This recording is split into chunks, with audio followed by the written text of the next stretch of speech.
তুই যে সামান্য একটা মুচি এটা ভুলে যাস না। এত কথা না বলে ঠিক করে কাজ কর। যারা জুতো মেরামত করতে আসে তাদেরকে আমি ছোট করি না। একে তো দামি জুতো নষ্ট করেছিস, তার উপর আমার মুখে মুখে তর্ক করছিস। আরে ওই দেখ, শহরে লেডিস মুচি এসেছে। আরে আমি তো জানতাম মেয়েরা বিউটি পার্লার খোলে, এখন তো দেখছি মেয়েরা রাস্তায় বসে জুতাও সেলাই করে। যেই হাত দিয়ে জুতা ধরিস সেই হাত দিয়ে আবার মানুষের সঙ্গে হাত মেলাস। আপনাদের জুতো ঠিক করতে হলে বলুন, তা না হলে আমি অন্য লোকের কাজ করি। ওরে বাবা, সে আবার আমাদের কথা শোনাচ্ছে। এই তুই জানিস আমাদের এক জোড়া জুতার দাম তোর সারা মাসের আয়ের থেকেও বেশি। দামের বড়াই করলে মানুষ বড় হয় না, ব্যবহার ভালো হলে মানুষ বড় হয়। দেখ, বেশি জ্ঞান দিস না। তুই যে সামান্য একটা মুচি এটা ভুলে যাস না।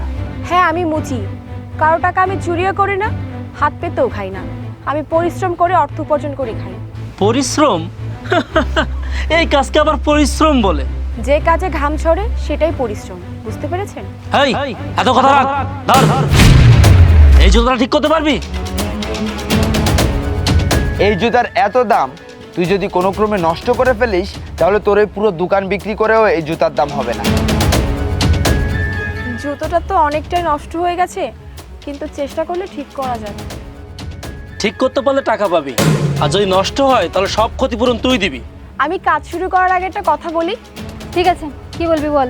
যারা জুতো মেরামত করতে আসে তাদেরকে আমি ছোট করি না, কিন্তু যারা মেরামত করতে এসে মানুষকে ছোট করে তারা নিজেরাই ছোট হয়ে যায়। এত কথা বাদ দিয়ে কাজ করা শুরু কর, দেখি তোর কত বড় কাজের হাত। আচ্ছা ঠিক আছে। এই এই মুচি, সাবধানে কর, একটু যেন দাগ না পড়ে।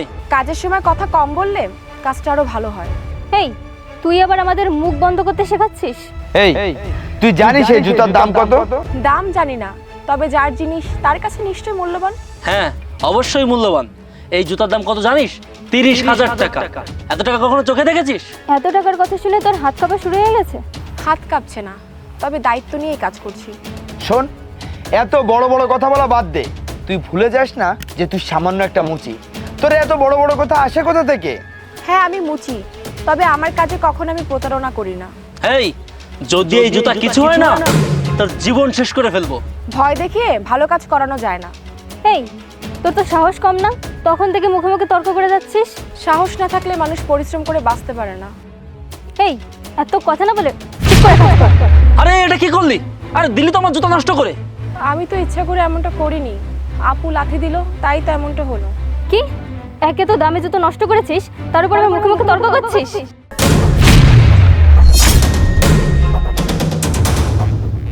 একজন পরিশ্রমী মানুষের গায়ে হাত তোলার আগে নিজের বিবেকের কাছে একবার প্রশ্ন করেছো? কে আপনি? আপনি জানেন এই মেয়েটা আমাদের 30,000 টাকা দামের জুতো নষ্ট করে দিয়েছে। সে নষ্ট করেছে নাকি তোমরা নিজেরা নষ্ট করেছো? আরে আমরা তো নিজের চোখে দেখেছি, ও আমাদের জুতাটা নষ্ট করে ফেলেছে। কাজ শেষ হওয়ার আগে বিচার করে ফেললে? আরে ভাই, ও সামান্য একটা মুচি, আর আপনি ওর উপরে এত ভরসা করছেন কেন? মুচি বলেই তাকে ভরসা করছি, কারণ তার হাতে প্রতারণা নেই, আছে পরিশ্রম। আচ্ছা বোন, তোমার কাজ কি শেষ? জি ভাইয়া, প্রায় শেষের পথে। জুতোটা আমার হাতে দাও তো।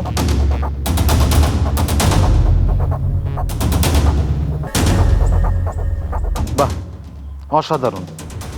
কোথাও যে কোনো লিকেজ আছে এটা বোঝাই যাচ্ছে না। আসল সত্যটা কি জানো? তোমরা এখানে জুতা সেলাই করতে আসোনি, এসেছো একজন পরিশ্রমী মানুষকে অপমান করতে। তোমরা জানো একটা জুতা ছিঁড়ে গেলে সেটা তৎক্ষণাৎ কোনো মুচিকে দিয়ে সেলাই করানো যায় বা ঠিক করানো যায়, কিন্তু কোনো মানুষের সম্মান যদি একবার ছিঁড়ে যায় বা নষ্ট হয়ে যায় সেটা ঠিক করতে অনেক সময় লাগে। আমি তোমাদের সবাইকে খুব ভালো করে চিনি। আলামিন, তুমি রাজুর একমাত্র ছোট ভাই। ঐশী, তুমি রহমান চাচার একমাত্র মেয়ে। আর রাকিব, সুমন তোমার ভাই, একজন সেনা কর্মকর্তা। এখন তোমরা এই যে কাজগুলো করেছো এটা যদি তোমাদের পরিবারের মানুষকে জানায় তাহলে কি হবে বুঝতে পারছো? না না ভাইয়া, এমনটা করবেন না। আপু, আমাদের ভুল হয়েছে, আপনি ক্ষমা করে দিন। হ্যাঁ, আমরা তোমাকে অনেক কষ্ট দিয়েছি, আমাদেরকে ক্ষমা করে দাও বোন। ভাইয়া, এরপর থেকে আর কোনো পরিশ্রমী মানুষকে ছোট করব না। দয়া করে ভাইয়াকে কিছু বলবেন না। আর বোন, তোমার সাথে অনেক খারাপ ব্যবহার করেছি, তুমি আমাদেরকে ক্ষমা করে দাও। ক্ষমা করলাম, তবে মনে রাখবেন কোনো কাজই ছোট নয়। ঠিক আছে, আমি তোমাদের পরিবারের কাউকে কিছু বলবো না, কারণ যার সাথে খারাপ ব্যবহার করেছো সেই তোমাদের ক্ষমা করে দিয়েছে। একটা জুতার দাম লাখ টাকা হতে পারে, কিন্তু সেই জুতা যারা সেলাই করে তাদের হাতের যে দাম সেটা কেউ কখনো দিতে পারবে না। তাই কখনো মানুষকে পোশাক দেখে বিচার করো না, চরিত্র দেখে বিচার করো। আর একটা কথা মনে রেখো, পৃথিবীতে কোনো কাজই ছোট না, ছোট হচ্ছে সেই মানসিকতা যারা অন্যের পরিশ্রমকে অপমান করে। যাই হোক, আসি, ভালো থেকো।